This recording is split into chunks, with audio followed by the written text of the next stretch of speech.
المرسلين سيدنا محمد وعلى آله وأصحابه أجمعين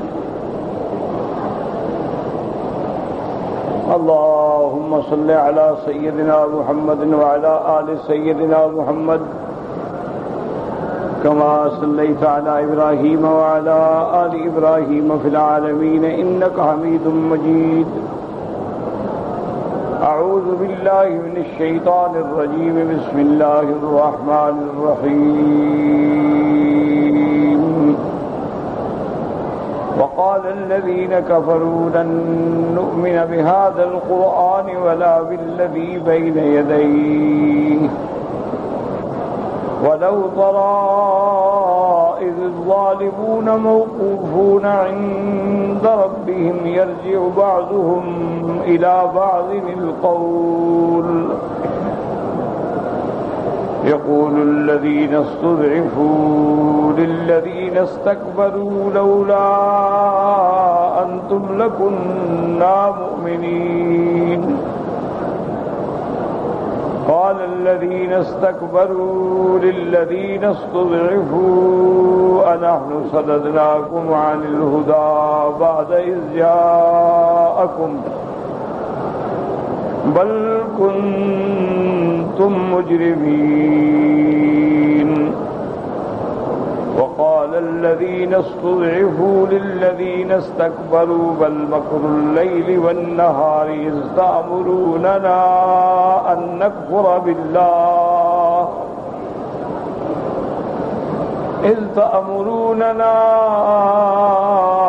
نكفر بالله ونجعل له أندادا وأسروا الندامة لما رأوا العذاب وجعلنا الأغلال في أعناق الذين كفروا هل يجزون إلا ما كانوا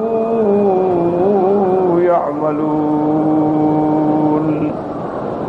قال المؤلف والمفسر رحمه الله تعالى أدام النفع بعلومه وعلومكم في الدارين آمين إلى أن قال يخبر تعالى عن تمادي الكفار في طغيانهم وإنادهم وإصرارهم على عدم الإيمان بالقرآن الكريم وبما أخبر به من أمر المعاد.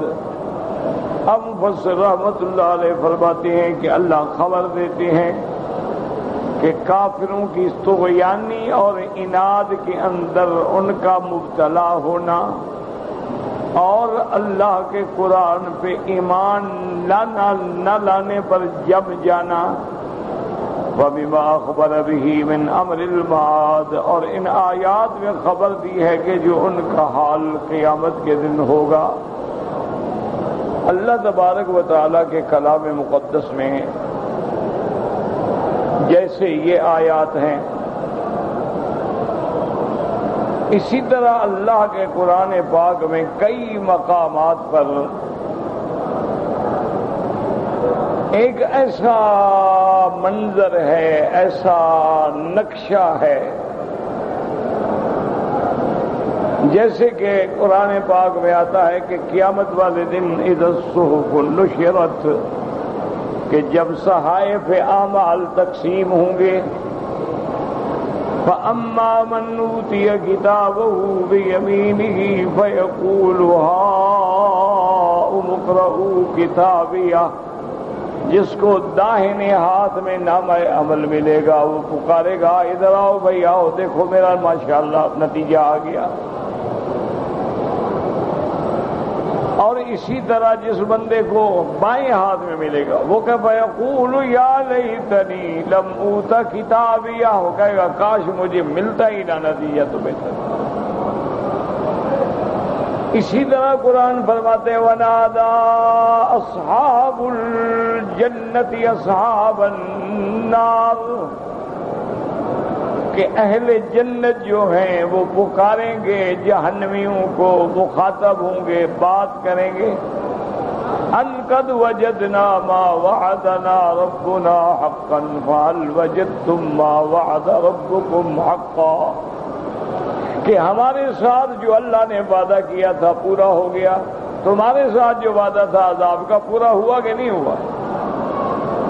اسی طرح قرآن کہتا ہے وَنَادَى أَصْحَابُ النَّارِ أَصْحَابَ الْجَنَّةِ، جہنمی جنت والوں کو پکاریں گے أَنْ أَفِيضُوا عَلَيْنَا مِنَ الْمَاءِ أَوْ مِمَّا رَزَقَكُمُ اللَّهُ، کہ ہمیں کچھ پانی دے یا جو کچھ اللہ نے تمہیں رزق دیا کچھ ہمیں بھی تھوڑا سا دے دیں۔ قالوا ان اللہ حرمہما علی الکافرین، تو جنت والے جواب دیں گے کہ اللہ کے جنت کی نعمتیں کافروں پہ حرام ہیں، ہم کیسے دے دیں تم کو؟ میرے کہنے کا مقصد یہ ہے کہ یہ سارے قرآن کو سمجھیں۔ مشکل یہ ہوتی ہے کہ مسلمان کو ماننا تو آسان ہے،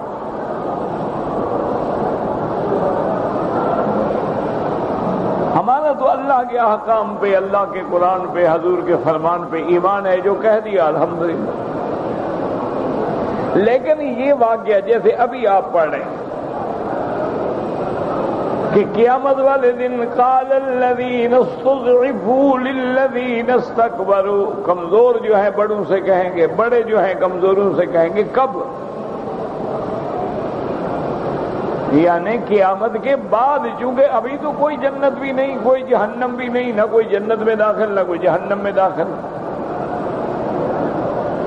اور قرآن کے الفاظ ایسے ہیں کہ جیسے جنت والوں نے پکار لیا، جہنم والوں نے بھی ان کو پکار لیا۔ نامہ عمل داہنے والے کو ملا تو اس نے یہ کہا، بائیں والے کو ملا تو اس نے یہ کہا۔ اس لیے ہمیشہ یاد رکھیں کہ ایک بہت بڑا اشکال ہوتا ہے، دماغوں میں مشکل آتی ہے، ابھی تو قیامت آئی ہی نہیں، اور قیامت سے پہلے جنت جہنم کا فیصلہ ہی نہیں۔ جس کو اللہ اپنی رحمت سے جنت دیں گے تو قیامت کے بعد دیں گے،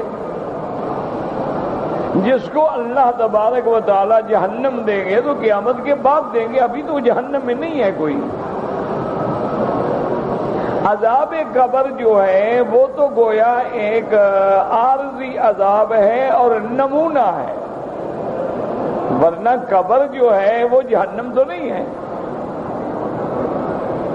لیکن جب عذاب ہوتا ہے تو حفرۃ من حفر النیران، ایسے ہو گیا جیسے جہنم کا گڑھا ہو، اور اگر نعیم ہو تو ایسے ہو گیا جیسے جنت کا باغ ہو۔ اصل بات یہ سمجھیں کہ چونکہ ہر چیز اللہ کے علم میں ہے، اللہ تبارک و تعالی نے اس عالم کو پیدا کرنے سے پہلے سارا کچھ لکھ دیا کہ قیامت تک اتنی مخلوق پیدا ہوگی، اتنے مسلمان ہوں گے، اتنے یہودی ہوں گے، اتنے نصرانی ہوں گے، اتنے ہندو ہوں گے، اتنے سکھ ہوں گے، اتنی کی موت ایمان پہ آئے گی، اتنی کی موت کفر پہ آئے گی، ان کا انجام یہ ہوگا، ان کا انجام یہ ہوگا، جب جنت میں آئیں گے تو یہ ہوگا، یہ جہنم میں جائیں گے تو یہ ہوگا۔ چونکہ سب کچھ اللہ کے علم میں ہے، اس لیے اللہ تبارک و تعالی نے قرآن میں ایسے الفاظ مبارک استعمال فرمائے کہ گویا جنت والے جنت میں پہنچ گئے ہیں، گویا جہنم والے جہنم میں پہنچ گئے ہیں، گویا وہ مستضعفین یہ کہہ رہے ہیں، گویا مستکبرین یہ جواب دے رہے ہیں۔ تو اس منظر کو اللہ نے بیان فرمایا ہے، ورنہ یہ سارا کچھ تو آگے ہوگا، ابھی نہیں ہے۔ تو صیغہ ماضی کا استعمال ہوتا ہے تو معنی یہ ہوتا ہے کہ جب خبر اللہ کی ہے اور خبر پکی ہے، اس میں شک کوئی نہیں، تو گویا ابھی جنت والے جنت میں پہنچ گئے، جہنم والے جہنم میں پہنچ گئے۔ جن کو اللہ کی نعمتیں ملی انہوں نے یہ کہا، جن پر عذاب ہوا انہوں نے یہ کہا۔ تو اس لیے یہ ایک اسلوب بیان ہے کہ یہ کلام اللہ ہے، کلام الہی ہے، اللہ علام الغیوب ہیں، عالم ما کان و ما یکون ہیں، علم کامل اور علم محیط کے مالک ہیں۔ ان کو پتہ ہے کہ میرے اس بندے کا خاتمہ ایمان پہ ہوگا یا کفر پہ ہوگا، اللہ جانتے، ہم تو نہیں جانتے۔ اور اگر ایمان پہ ہوگا تو یہ اس کو نعمتیں ملیں گی، کفر پہ ہوگا تو یہ سزائیں ملیں گی۔ تو اس کو اللہ نے قرآن میں اس انداز میں بیان کیا ہے. ورنہ کافر جو ہیں، دشمنان اسلام جو ہیں، دشمنان قرآن جو ہے، وہ کہتے ہیں اب عجیب بات ہے، ابھی تو نہ جنت ہے نہ جہنم ہے، کیسے جنت والے کہہ رہے ہیں اور کیسے جہنم والے کہہ رہے ہیں؟ اصل اسی لیے علماء نے فرمایا کہ وَنَادَى أَصْحَابُ الْجَنَّةِ أَصْحَابُ النَّارِ، اصل تھا سَيُنَادُونَ، یعنی قیامت والے دن پکاریں گے، لیکن صیغہ آ گیا ماضی کا، اس لیے ماضی کا صیغہ آ گیا تحقق الوقوع، چونکہ اس بات میں شک کوئی نہیں، لہذا گویا کہ جنت میں داخلے والے داخل ہو گئے اور جہنم والے جہنم میں داخل ہو گئے. تو اس لیے ہمیشہ یاد رکھیں جب اس قسم کی آیات پڑھیں تو یہ تو آنے والے زمانے کی خبر ہے، یہ تو عالم قیامت کے بعد کی خبریں ہیں کہ قیامت ہوگی، حساب ہوگا. حتیٰ کہ جیسے حدیث مبارک میں آتا ہے کہ سب سے آخری آدمی جو جہنم سے نکالا جائے گا، سب سے آخر میں جو نکلے گا، اللہ فرمائیں گے جاؤ، کہے گا اللہ میاں کہاں جاؤں؟ سارے جنت والے تو جنت میں چلے گئے، اب میں کہاں جاؤں؟ تو اللہ فرمائیں گے کہ اچھا میرے بندے تم دیکھو جتنا دنیا میں زمین تھی اتنی بڑا علاقہ تمہیں جنت میں دے دوں تو راضی ہو؟ اللہ میاں اتنی بڑا، مجھے تو بیٹھنے کی جگہ مل جائے میں راضی ہوں. تو اس لیے ہمیشہ یاد رکھیں کہ ایک تو آخرت کی باتوں کو دنیا پہ کبھی گمان نہ کیا کرو. آخرت آخرت ہے، دنیا دنیا. عالم برزخ عالم برزخ ہے، عالم دنیا عالم دنیا ہے، عالم ارواح عالم ارواح ہے، عالم مثال عالم مثال ہے، عالم آخرت عالم آخرت. ہر عالم کا الگ احوال ہوتا ہے. جیسے اب انسان ہے، انسان زندہ ہے الگ حال ہے، مر گیا الگ حال ہے، انسان جاگ رہا ہے الگ حال ہے، انسان کو نیند آ گئی الگ حال ہے، الگ کیفیات ہیں. انسان کو نیند ہے، آپ باتیں کریں اس کو کوئی پتہ نہیں، بڑے سے بڑا واقعہ ہو جائے اس کو کوئی پتہ نہیں، حالانکہ زندہ ہے، موجود ہے، گھر میں ہے، سویا ہوا ہے. تو جیسے نیند کی حالت الگ ہے، جاگنے کی حالت الگ ہے. اسی طرح دیکھیں کہ بچہ جب ماں کے پیٹ میں تھا تو الگ تھا، جب ماں کے پیٹ سے باہر آیا تو الگ حالت، اب دودھ پینے کی مدت ہے الگ حالت، اب گھسٹنے لگا ہے الگ حالت ہے، اب پاؤں پاؤں چلنے لگا ہے الگ حالت ہے، اب ایسا ایسا جناب بڑا ہوتا جا رہا ہے الگ حالت ہے. اینڈ جوانی آ گئی اب الگ حالت ہے، جوانی کے بعد بڑھاپا آ گیا الگ حالت. اب دیکھیں نا بچہ جب جوان ہوتا ہے اس کے چہرے پہ کوئی بال نہیں، تھوڑی دیر کے بعد داڑھی آ رہی ہے، پھر داڑھی جناب کالی ہو رہی ہے، کالی کے بعد سفید ہو رہی ہے، حیران تغیر آ رہا. تو اسی طرح اللہ نے ہمیں دکھلایا ہے کہ دن ہے الگ حال ہے، رات ہے الگ حال ہے. تو یہ دھوکہ اس وقت لگتا ہے جب آدمی یہ سمجھتا ہے کہ بھی آخرت بھی دنیا کی طرح ہے. دنیا الگ چیز ہے، عالم آخرت الگ چیز ہے، احکام ارض الگ چیز ہے، احکام سماوات الگ چیز ہے، اللہ کی مخلوق ملائکہ الگ چیز ہے، جن الگ چیز ہے، انسان الگ چیز. اب دیکھیں نا مثلا آپ اگر یہاں سے مدینہ منورہ جانا چاہیں، بڑے سے بڑی تیز رفتار کار پہ بھی بیٹھ جائیں تو کم از کم 3 گھنٹے تو لگیں گے. ہوائی جہاز پہ بیٹھ جائیں 1 گھنٹہ لگ جائے گا. لیکن جبریل علیہ السلام تو آسمان سے اترتا ہے کہ لمح البصر، پلک جھپکی وہ نیچے آ گیا.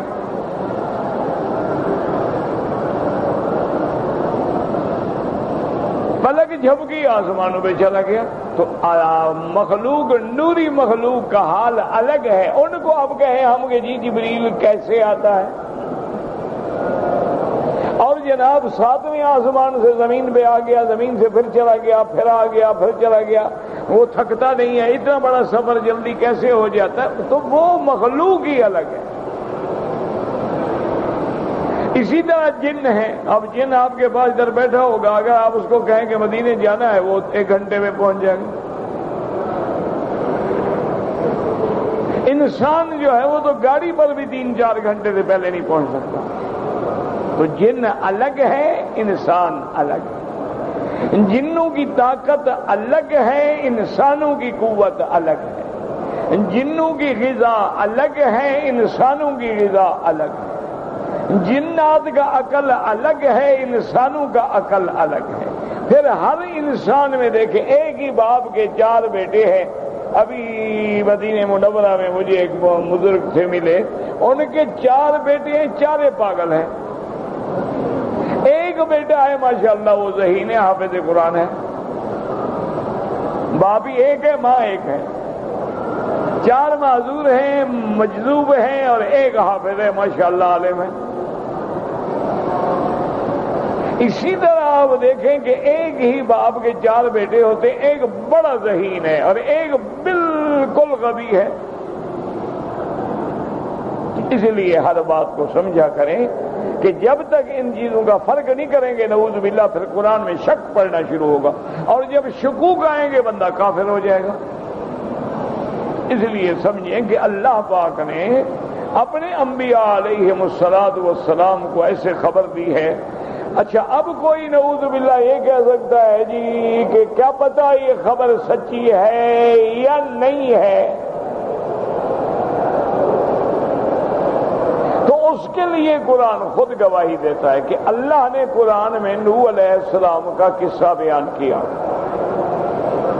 کہ نوح علیہ السلام کو اللہ نے بھیجا، قوم نے یہ کہا، نوح علیہ السلام نے یہ کہا، اللہ نے حکم دیا، نوح علیہ السلام نے کشتی بنائی، کشتی میں سوار ہونے کا حکم دیا، باقی سب غرق ہو گئے، کشتی چل پڑی، جبل جودی پہ اتری، وہاں آپ اتر گئے. یہ واقعہ اللہ نے قرآن میں بیان کیا ہے. قوم عاد قرآن میں، قوم سمود قرآن میں، قوم شعیب قرآن میں، قوم فرعون قرآن میں، قوم موسیٰ علیہ السلام قرآن میں. ان کے جو واقعات اللہ نے بیان کیے کیا وہ سچ ہیں یا غلط ہیں؟ اگر غلط ہیں تو دشمن تردید کرے، اب تو وسائل ہیں، اب تو علوم ہیں. تو اگر اللہ نے وہ خبریں جو ہم سے ہزارہ سال پہلے گزر گئیں ان میں ایک لفظ بھی غلط نہیں، اللہ نے ہمیں بتلایا ہے نا کہ ہاتھی آئے تھے، ہم نے ابابیل بھیجے تھے، ہم نے تو نہیں دیکھا نا. لیکن دنیا کا کوئی مورخ اس واقعے کی تردید نہیں کر سکتا. یہ کہتے کہ نہیں جناب کوئی ہاتھی نہیں آئے تھے، کوئی ابرا نہیں تھا، کوئی ابابیل نہیں تھے، کچھ بھی نہیں ہوا، ایسے بات ہے. قرآن شریف نے ویسے خبر نہیں، سب کو ماننا پڑا کہ وہ واقعی، حتیٰ کہ اہل مکہ کے بعد وہ پتھر بھی موجود تھے جو ہاتھیوں پہ مارے گئے.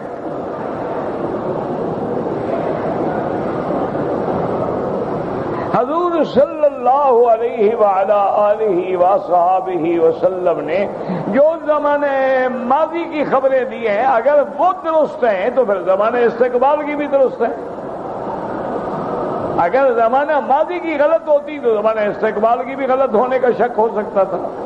لیکن جس نے کبھی زندگی میں جھوٹ نہیں بولا اور جو خبر دی وہ صحیح خبر دی. دیکھیں نا کتنی بڑی خبر ہے کہ بھئی ایک پتھر کی چٹان ہے، ٹیلا ہے، ٹیلے سے ایک زندہ اونٹنی نکل آتی ہے.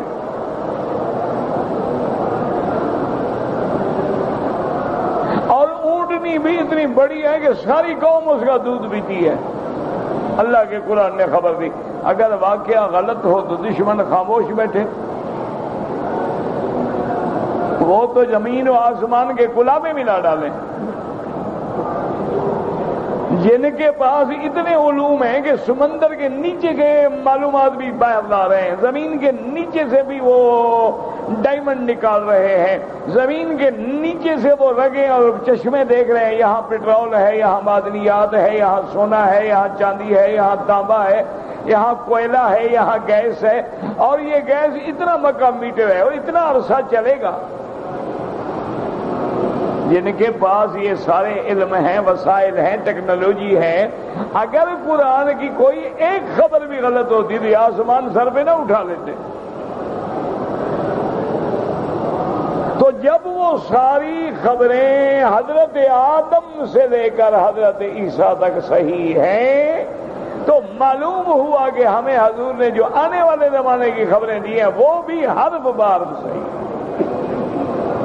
اس لیے جب بھی قرآن پڑھا کریں، ورنہ آ جاتا ہے نا کہ جی قیامت میں یہ ہوگا، اس نے یہ کہا، اس نے یہ کہا، اس نے یہ کہا.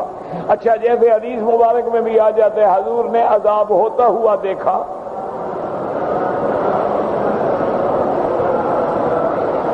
حضور پاک نے عذاب ہوتا ہوا دیکھا. حضور پاک نے جنت کی سیر فرمائی.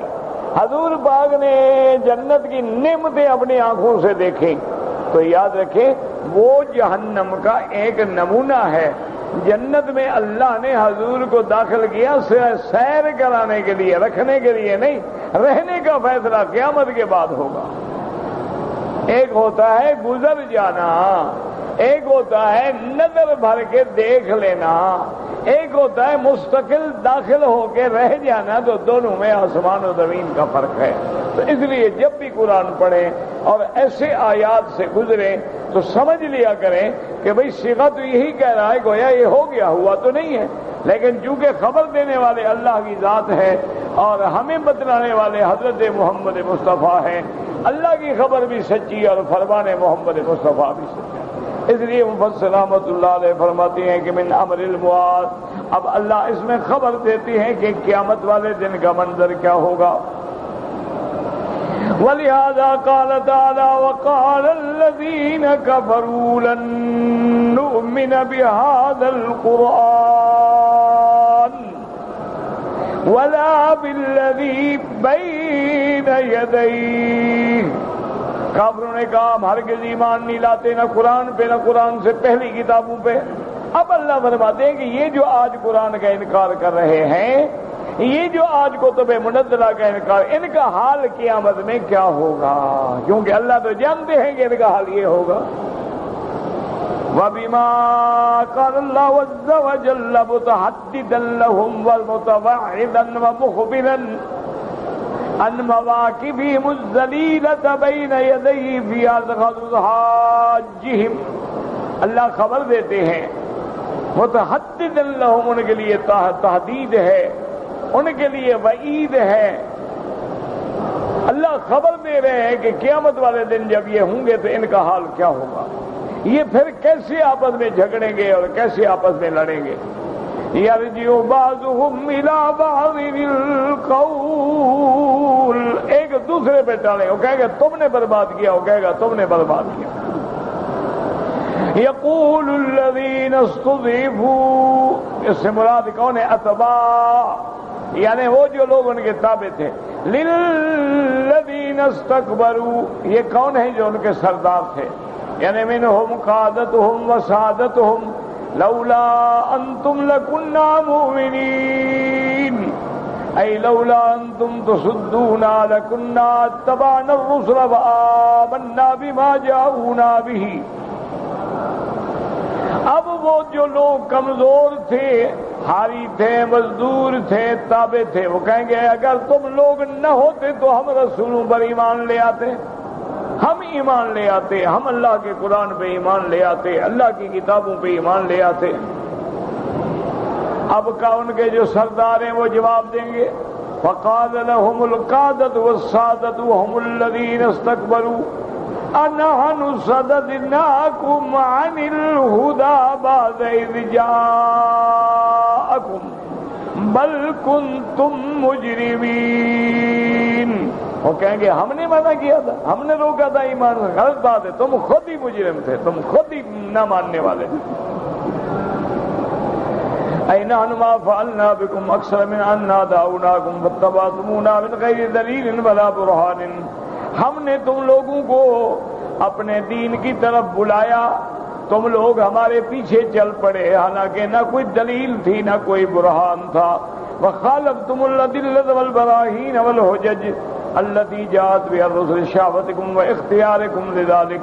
لیکن تم لوگوں نے پیغمبروں کے دلائل چھوڑے، آیات چھوڑے، حجت چھوڑے، براہین چھوڑے جو پیغمبر لائے تھے. اس لیے وہ کہیں گے بل کنتم مجرمین، تم تو خود مجرم تھے، ہم نے تمہیں نہیں خراب کیا ہے. وقال الذين استضعفوا للذين استكبروا بل مكر الليل والنهار وہ کہیں گے ظالم ہو، دن رات تم مکر کرتے تھے، تدبیریں کرتے تھے، ہیلے کرتے تھے، ہمیں اسلام سے روکتے تھے. بل کنتم تمکرون منا لیلا ونہارا، تم رات میں بھی اور دن میں بھی ہمارے ساتھ مکر کیا کرتے تھے. وتغرونا، دھوکہ دیتے تھے. وتمنونا، ہمیں امیدوں میں ڈالتے تھے. وتخبرونا، اور ہمیں تم خبر دیتے تھے کہ انا علی ھدی وانا علی شیء، کہ ہم ہدایت پہ ہیں. فإذا جميع ذلك باطل وكذب ومین، اور تم کہتے تھے کہ ہم جس بات پہ ہیں وہ حق ہے، اس کے علاوہ جو ہے وہ جھوٹ ہے، تو تم نے ہمیں دھوکہ دے کے مارا ہے. قال ابن قتادہ ابن زید بل مکر اللیل والنہار، یعنی بل مکرکم باللیل والنہار، تم نے دن رات تدبیریں کی، ہمیں دھوکے میں ڈالا، ہمیں اللہ کے پیغمبروں کے راستے سے منع کیا اور کفر پہ ہمیں جما دیا.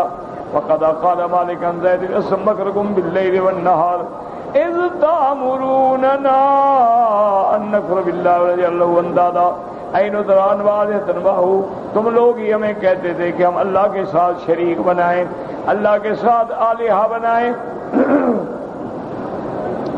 وَتُقِيمُوا لَنَا شِبْهًا وَأَشْيَاءَ مِنَ الْبَحْرِ تَضِلُّونَا بِهَا، تم لوگوں نے آلہہ کی شکلیں بنائیں، بت بنائے، اور ہمیں کہا یہ بھی آلہہ ہیں، تم ان کی عبادت کرو. وَأَصَرُّوا النَّدَامَةَ لَمَّا رَأَوُا الْعَذَابَ الْجَمِيعَ مِنَ الْمُصَالَحَةِ كُلٌّ نَدِمَ عَلَىٰ مَا سَلَفَ مِنْهُ، اب جناب شرمندہ ہوں گے، ندامت ہوگی کہ واقعی ہم سب نے جرم کیا ہے. اللہ فرماتی ہیں پھر ہم ان کو سزا کیا دیں گے؟ وَجَعَلْنَا الْأَغْلَالَ فِي أَعْنَاقِ الَّذِينَ كَفَرُوا، ہم ان کے گردنوں میں زنجیریں ڈالیں گے. السَّلَاسِلَ الَّتِي تَجْمَعُ أَيْدِيَهُمْ وَأَعْنَاقَهُم، اور وہ ایسی زنجیریں ہوں گی کہ ان کے ہاتھ باندھ کے گلے میں زنجیروں کے ساتھ جکڑ دیے جائیں گے. هل يجزون إلا ما كانوا يعملون أي إنما نجازيكم بأعمالكم كل بحسبه للقادة ذاب بحسبهم والأتباع بحسبهم. اللہ نے فرمایا آج ہم جو سزا دے رہے ہیں یہ تمہارے اعمال کے مطابق ہے، تمہارے سرداروں کو ان کے عمل کے مطابق سزا دیں گے اور تمہیں تمہارے عمل کے مطابق سزا دیں گے. قال لكل ضعف ولكن لا تعلمون، سب کو برابر، سب کو بڑی سخت سزائیں دی جائیں گی. قال ابن ابي حاتم حدثنا ابي قال حدثنا فرد بالمغراء حدثنا محمد بن سليمان الاصبهاني عن ابي سنان عن زلال بن صدر عبد الله بن ابي الهذيل ابي رضي الله تعالى عنه قال قال رسول الله صلى الله عليه وسلم ان جهنم لما سيق اليها اهلها تلقاهم لهبها ثم لفاتهم لفاتا فلم يبق لهم الا سقط على الركوب. اس حدیث مبارک میں آتا ہے کہ جہنم، نعوذ باللہ، جب جہنم کی طرف کافروں کو لے جائیں گے، جہنم کے جب قریب جائیں گے تو اس کی جو لپٹ آئے گی آگ کی، اس کی اتنی تپش ہوگی کہ ان کا سارا گوشت جو ہے وہ پاؤں میں، ایڑیوں میں آگے گر جائے گا. اللہ تبارک و تعالی اللہم اجرنا من النار. وحدثنا ابي حدثنا احمد بن ابي الحواري قال حدثنا طيب الحسن حسن بن يحيى الخشني قال ما في جهنم دار ولا مغار ولا غل ولا قيد ولا سلسلة الا صاحب عليها مكتوب. اب اس حدیث مبارک میں، روایت مبارک میں آتا ہے، حسن ابن یحییٰ خشنی فرماتی ہیں کہ جہنم میں جو گھر ہیں، جہنم میں جو غاریں ہیں، جہنم کے اندر جو زنجیریں ہیں، جہنم کے اندر جو بیڑیاں ہیں، جہنم کے اندر جو ان کے گلے میں ڈالنے کے لیے سلاسل ہیں، ہر ایک پہ ہر ایک کا نام لکھا ہوا ہے کہ یہ فلانے کا ہے، یہ فلانے کا ہے، یہ فلانے کا ہے. کیونکہ اللہ تبارک و تعالی جانتے ہیں کہ کون جہنمی ہے اور کس کس جہنمی نے کس کس جگہ آنا ہے. قال وحدثنا سليمان يعني الداراني رحمة الله عليه فبكى ثم قال ويحك فكيف به لو جمع هذا كله عليه. کہتی ہیں میں نے حضرت سلیمان الدارانی رحمۃ اللہ علیہ سے ذکر کیا، اب رو پڑے، کہنے لگے کہ دیکھو ہلاکت ہو یہ ساری چیزیں جب کسی ایک کے لیے جمع ہو جائیں گی، جہنم بھی ہو، غار بھی ہو، زنجیریں بھی ہوں، سزائیں بھی ہوں، تو کیا حشر ہوگا؟ وجعل الکید فی رجلئی، بیڑیاں پاؤں میں ہوں گی، والغل فی یدئی، ہتھکڑیاں ہاتھوں میں ہوں گی، والسلسلہ فی عنقہ، اور سلاسل اس کی گردن میں ہوں گے، ثم ادخل النار ادخل المغار، اس کے بعد پھر اس کو جہنم میں ڈالا جائے گا۔ اللہم سلم اللہم سلم اللہم سلم، یا اللہ ہمیں اپنی رحمت سے عذاب جہنم سے بچا لے۔ اللہم اجرنا من النار، یا مجیر اجرنا من النار۔ اللہم انی اعوذ بک من عذاب القبر، واعوذ بک من فتنة المسیح الدجال، واعوذ بک من فتنة المحیا والممات، وغلبۃ الدین وقہر الرجال۔ بسم اللہ الرحمن الرحیم، وما ارسلنا فی قریۃ من نذیر الا قال مترفوها انا بما ارسلتم به کافرون وقالوا نحن اکثر اموال واولاد ونحن بمعذبین۔ قل ان ربی یبسط الرزق لمن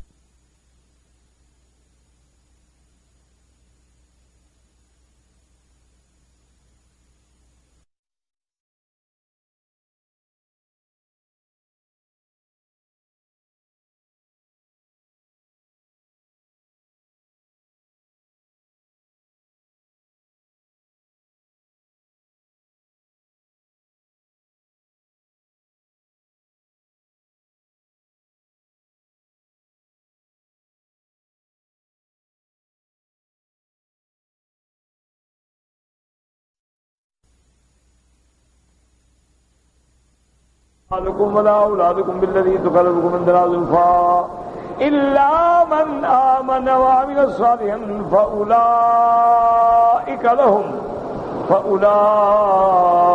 لهم جزاء الضعف بما عملوا وهم في الغرفات آمنون والذين يسعون في آياتنا مهاجرين أولئك في العذاب محضرون۔ قل إن ربي يبسط الرزق لمن يشاء من عباده ويقدر، وما أنفقتم من شيء فهو يخلفه وهو خير الرازقين۔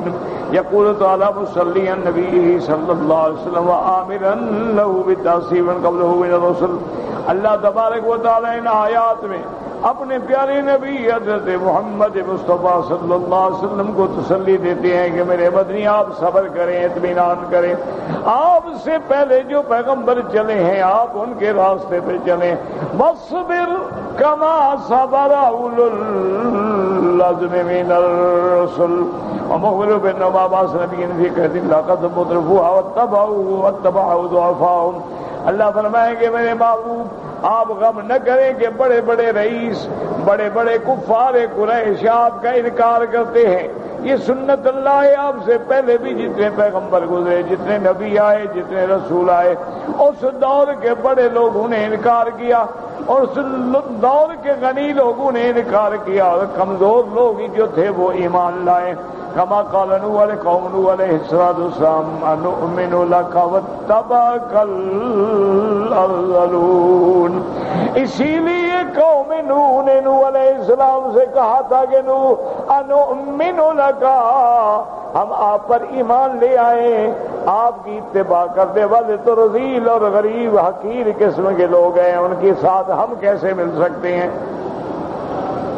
وَمَا نَرَاكَ اتَّبَعَكَ إِلَّا الَّذِينَ هُمْ أَرَاذِلُنَا بَادِيَ الرَّأْيِ، ہم یہ نہیں دیکھتے مگر تمہارے ساتھ وہ لوگ ہیں جن کی کوئی عقل نہیں، کوئی رائے نہیں، کوئی حیثیت نہیں، کچھ بھی نہیں۔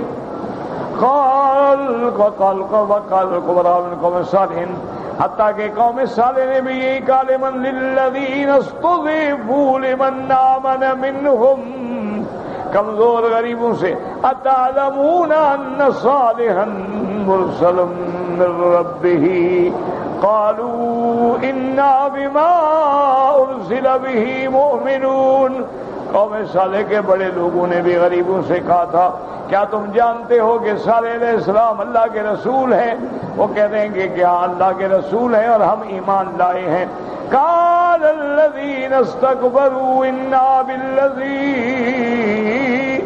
آمنتم به کافرون. اور جو سردار ہیں جو بڑے بڑے ہیں وہ کہیں گے اچھا جس پہ تم ایمان لے ہم کفر کرتے ہیں. وقال فتنا بعض يقولوا هؤلاء من الله عليهم من بيننا ليس الله بعلم الشاكرين. اللہ نے فرمایا یہ ہمارا امتحان ہے کہ ایک دوسرے کو ہم نے آزمائش میں ڈالا ہے تاکہ یہ کہتے ہیں هؤلاء من الله عليهم من بيننا، یہ وہ لوگ ہیں کیا ان بھی اللہ نے احسان کرنا تھا ہم نے نہیں کیا. اللہ فرماتے ہیں صلی اللہ بعلم بالشاکرین، ہم جانتے ہیں کون شکر کرنے والا ہے اور کون کفر کرنے والا ہے.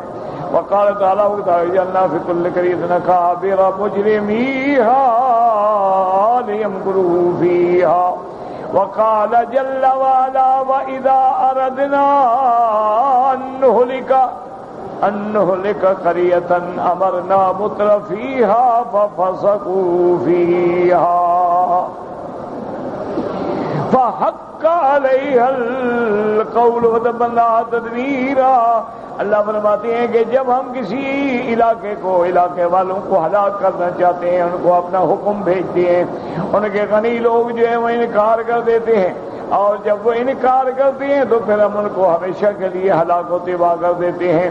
وقال جل وعلا ہونا واسنا فکر نذیر نبی اور رسول اللہ قال مطرفو کون ہے اول النعمت والحشمت والثروت والریاست، وہ لوگ جن کے پاس دولت ہے جن کے پاس اقتدار ہے جن کے پاس پیسہ ہے.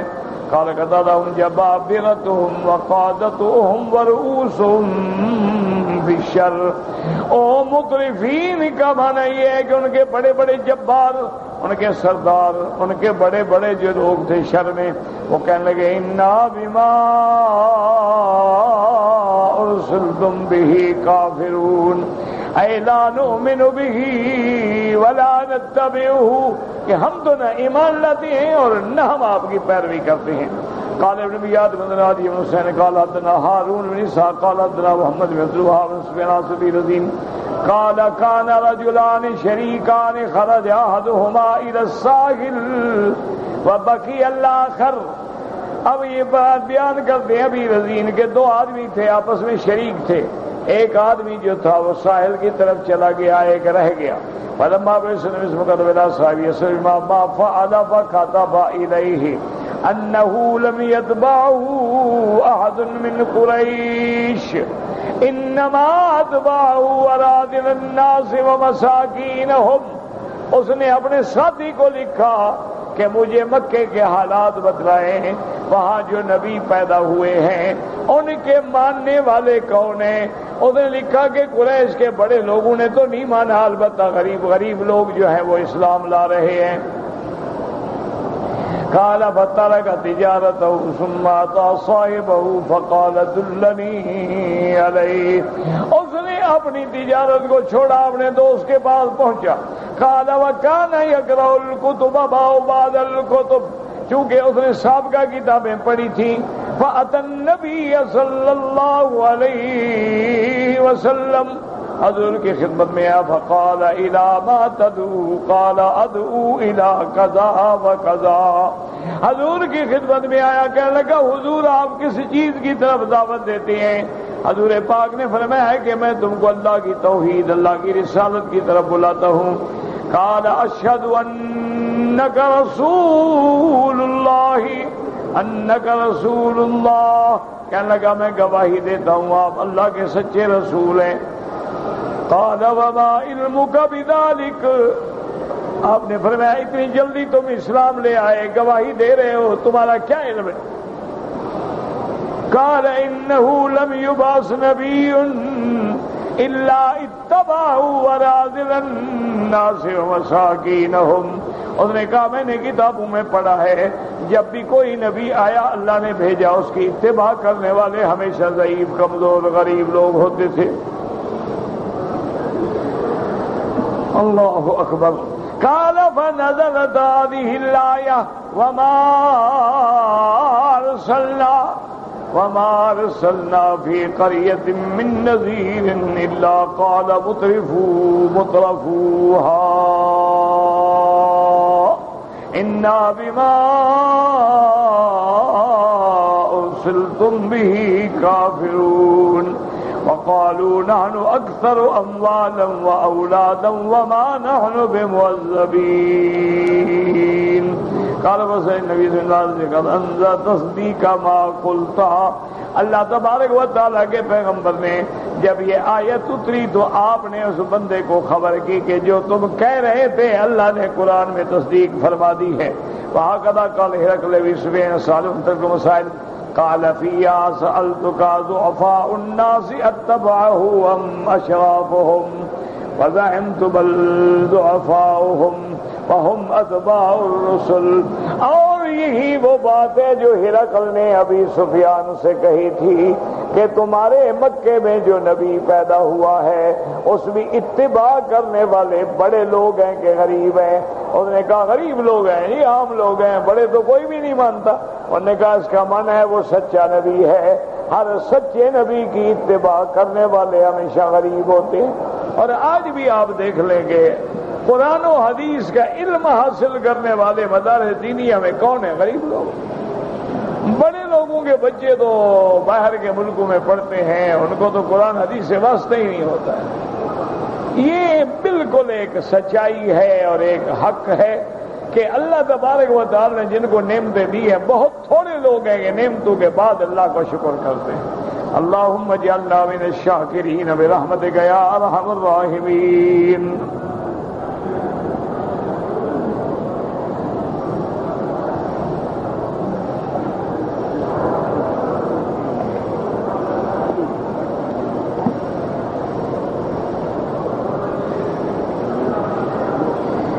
آدمی نے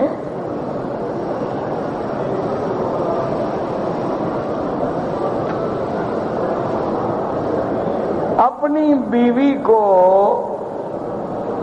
باقاعدہ سرکاری اسٹامپ پیپر پہ طلاق طلاق طلاق حرام حرام حرام لکھ کے دستخط کر کے بھجوا دیا شادی کو 7 مہینے گزرے ہیں 2 مہینے کا حمل بھی ہے بہرحال میرا بھائی گزارش یہ ہے کہ یہ مسئلہ جو ہے بڑا سخت ہے امام ابو حنیفہ رحمت اللہ علیہ اور ان کے اتباع و اصحاب یہ کہتے ہیں کہ اگر کوئی 3 طلاق دے تو 3 شمار ہوتی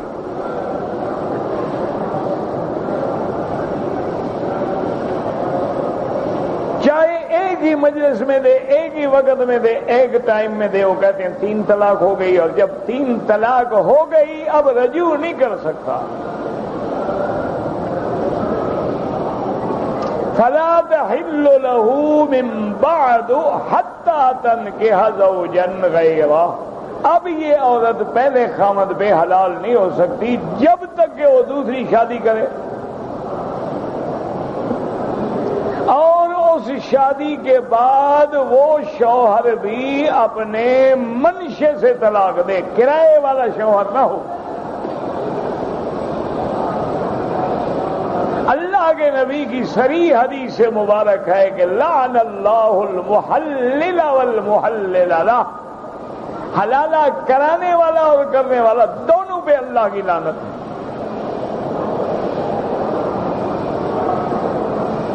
وہ عورت اپنے منشے سے شادی کرے دوسرے شوہر سے دل لگ گیا الحمدللہ اچھا اگر اس دوسرے شوہر مر گیا بیوہ ہو گئی دوسرے شوہر نے طلاق دے دی عدت گزر گئی پھر پہلے شوہر سے نکاح کرے تو جائز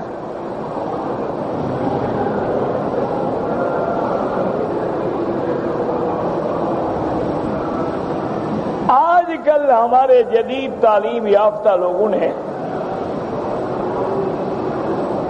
بہت بڑا اسلام کے خلاف ایک بہت بڑا فتنہ کھڑا کیا ہوا ہے کہ دیکھو جی یہ کیسا عدل ہے کہ 3 طلاقیں تو شوہر دے رہا ہے اور اگر بیوی دوبارہ شادی کرنا چاہے تو پھر بیوی عذاب بھگتے کہ ایک اور آدمی سے شادی کرے پھر وہ آدمی اس کو استعمال کرے پھر وہ طلاق دے پھر واپس آئے جرم خاوند نے کیا ہے سزا عورت بھگتے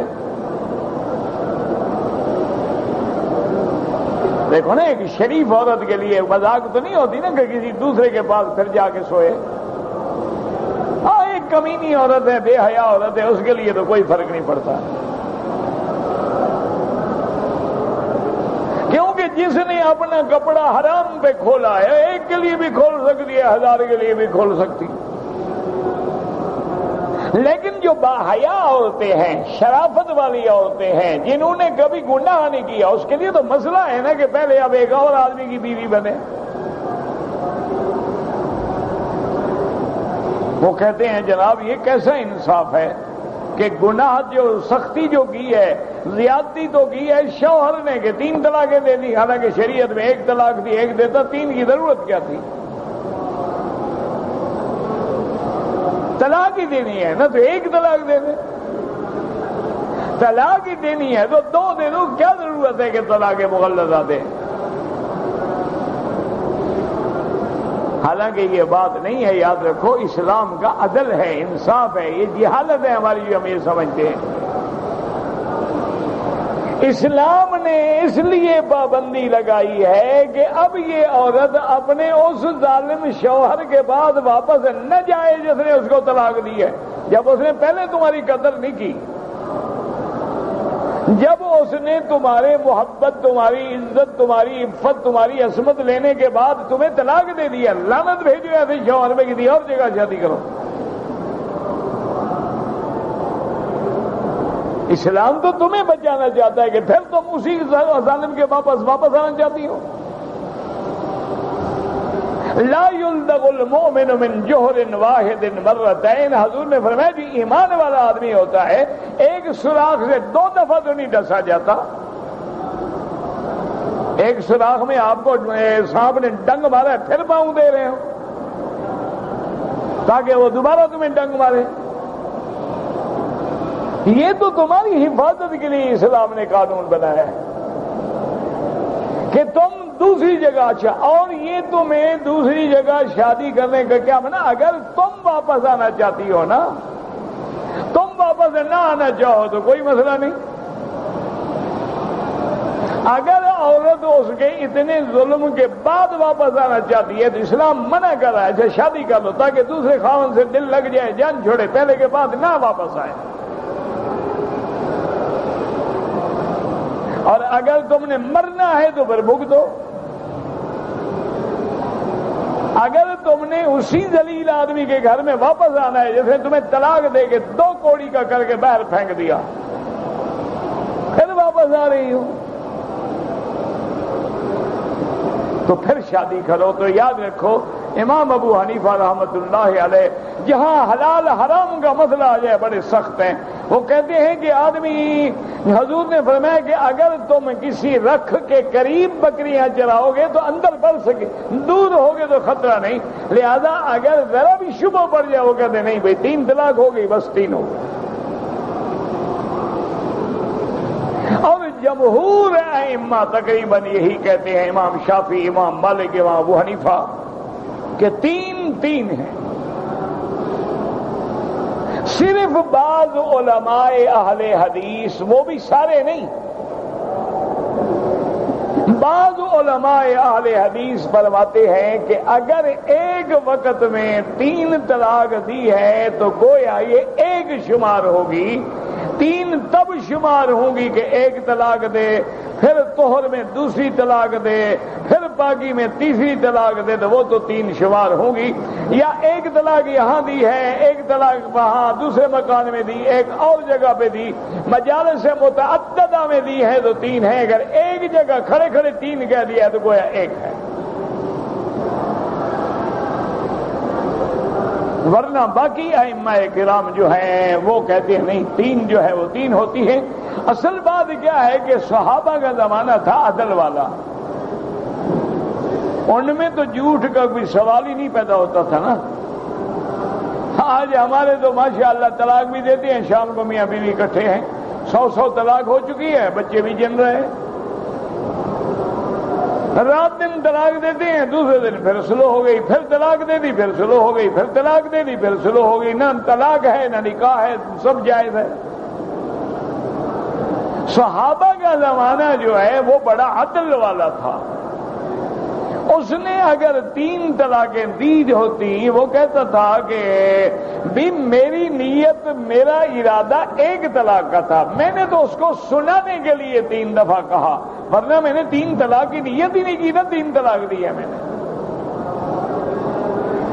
جیسے ہم کسی کو کہتے ہیں بھائی نکل جاؤ، نکل جاؤ یار، نکل جاؤ، مقصد تو کہنا تھا نا کہ نکل جاؤ. تو اب ہم نے اس کو ڈانٹنے کے لیے 3 دفعہ کہہ دیا. تو ان کے زمانے میں تو عدل تھا اور ان کا اعتبار تھا کہ جو کہہ رہا ہے سچ کہہ رہا ہے. لیکن آج تو 14 طلاق دے کے پوچھو، وہ کہتا ہے نہیں جی مجھے تو پتہ نہیں، میں تو غصے میں تھا.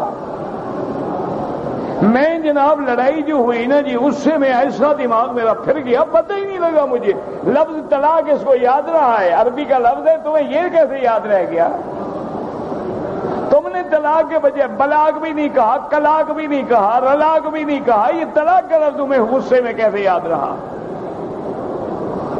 بڑا سمجھدار غصہ ہے بھائی. عربی کے لفظ بھی یاد رکھتا ہے، حرام حرام حرام بھی یاد رکھتا ہے، اسٹامپ پیپر خریدنا بھی یاد رکھتا ہے، اس پہ دستخط کرنا بھی یاد رکھتا ہے، بیوی کو بھجوانا بھی یاد رکھتا ہے. اچھا وہ کہتے بیوی حاملہ تھی، تو سنت یہ ہے کہ حمل کی حالت میں طلاق نہ دے. اگر دے گا تو گناہ گار ہے، لیکن طلاق تو ہو جائے گی. جیسے حیض کی حالت میں طلاق نہ دے، یہ بدعت ہے، لیکن طلاق تو ہو جائے گی. دیکھیں نا آپ کے ہاتھ میں پسٹل ہے، آپ وضو کر کے ماشاءاللہ باقاعدہ 2 رکعت پڑھ کے چلائیں گے، چلے گا، بغیر وضو نہیں چلتا. گولی تو گولی ہے، وہ تو لگ جائے گی. اس کو اناڑی چلائے تو لگ جائے گی، سمجھدار چلائے تو لگ جائے گی، مولوی صاحب چلائے تو لگ جائے گی، کوئی فاسق فاضل چلائے تو لگ جائے گی. اس لیے یعنی اگر عورت حاملہ ہے، حمل میں طلاق نہ دو. لیکن اگر کسی نے دی ہے طلاق تو ہو گئی. لیکن میرا مشورہ تمہیں یہ ہے کہ تم اپنا یہ مسئلہ یہاں کے دارالافتاء میں، چونکہ یہاں ماشاءاللہ دارالافتاء ہر شہر میں موجود ہے، مکے میں، جدے میں، طائف میں، ہر جگہ ان کے مفتی صاحبان موجود ہیں، دارالافتاء موجود ہے. کسی عربی پڑھے لکھے سے عربی میں مسئلہ لکھواؤ کہ میں نے یہ کیا ہے،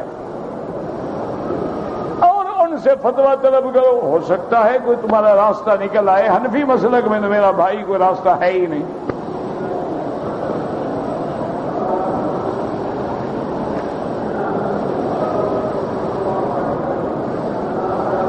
ایک آدمی ایسی جگہ پہاڑ پہ رہتا ہے کہ حرم کی صفیں نظر آ رہی ہے، آواز بھی آ رہی ہے، نماز ہو جائے گی. یہ معنی نہیں کہ روز وہی پڑھتے رہو، یہ معنی نہیں ہے کہ روز تم وہاں کھڑے ہو کے پڑھتے رہو. اسی لیے حکم ہے نا کہ لا صلاۃ لجار المسجد الا فی المسجد، کہ مسجد کا ہمسایہ تم تو صفیں دیکھ رہے ہو، لازم ہو. حضور کی خدمت میں ایک نابینا صحابی نے کہا کہ یا رسول اللہ میرا گھر دور ہے، مالی قائد یقودنی، مجھے پکڑنے والا کوئی نہیں، مجھے مسجد میں آنے میں تکلیف ہوتی ہے، میں گھر میں نماز پڑھ لوں. حضور نے فرمایا تسمع النداء، اذان کی آواز آتی ہے؟ انہوں نے کہا ہاں یا فرمایا عجب، ہر حال میں آؤ. تم ایک لفظ تو یاد رکھ لیتے ہو جی، صفیں نظر آ جائیں نماز ہو جاتی. ہاں جی ہو جاتی ہے، کوئی مجبوری ہو، یہ تھوڑا ہے کہ آمدن تم ایسا کرتے رہو.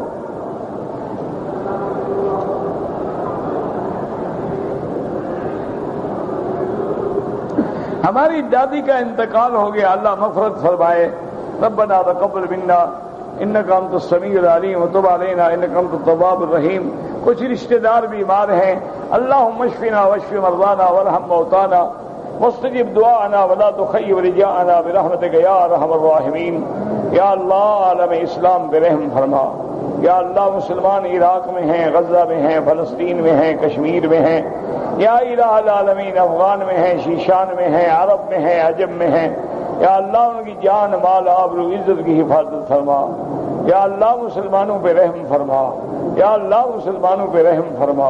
یا اللہ مسلمان ملکوں پہ رحم فرما، یا اللہ مسلمان ملکوں پہ رحم فرما، یا اللہ اپنے عذاب رفع فرما، یا اللہ اپنے عذاب رفع فرما، یا اللہ پاکستان پہ رحم فرما، یا اللہ پاکستان پہ رحم فرما، یا اللہ ہم نے واقعی تیرے قرآن کو ٹھکرایا ہے، یا اللہ ہم نے تیرے قانون کا اعراض کیا ہے، یا اللہ ہم نے تیرے قرآن کو نہ مانا ہے، ہم نے قرآن پاک کا نام لے کر دھوکہ دیا ہے، فریب کیا ہے، یا اللہ ہم نے قرآن والوں پہ کبھی رحم نہیں کیا، لیکن تو رحم کا معاملہ فرما دے، یا اللہ رحم کا معاملہ فرما دے، یا اللہ رحم کا معاملہ فرما دے، یا الہ العالمین بیماروں کو شفا عطا فرما، یا اللہ جو فوت ہو گئے ان کو جنت نصیب فرما، یا اللہ جو زندہ ہیں ان کو ہدایت نصیب فرما، یا الہ العالمین ہم سب کا خاتمہ ایمان پہ فرما، یا اللہ بے دینوں کو دین عطا فرما، بے اولادوں کو اولاد عطا فرما، جن کی اولادیں ان کو صالح بنا، بے روزگاروں کو روزگار عطا فرما، قرض داروں کے قرض عطا فرما، جن کا رزق تنگ ہے ان کے رزق میں برکتیں عطا فرما، ربنا آتنا فی الدنیا حسنۃ وفی الآخرۃ حسنۃ وقنا عذاب النار، سبحان ربک رب العزۃ عما یصفون وسلام علی المرسلین والحمد للہ رب العالمین آمین۔ اللهم صل علی سیدنا محمد وعلی آل سیدنا محمد کما صلیت علی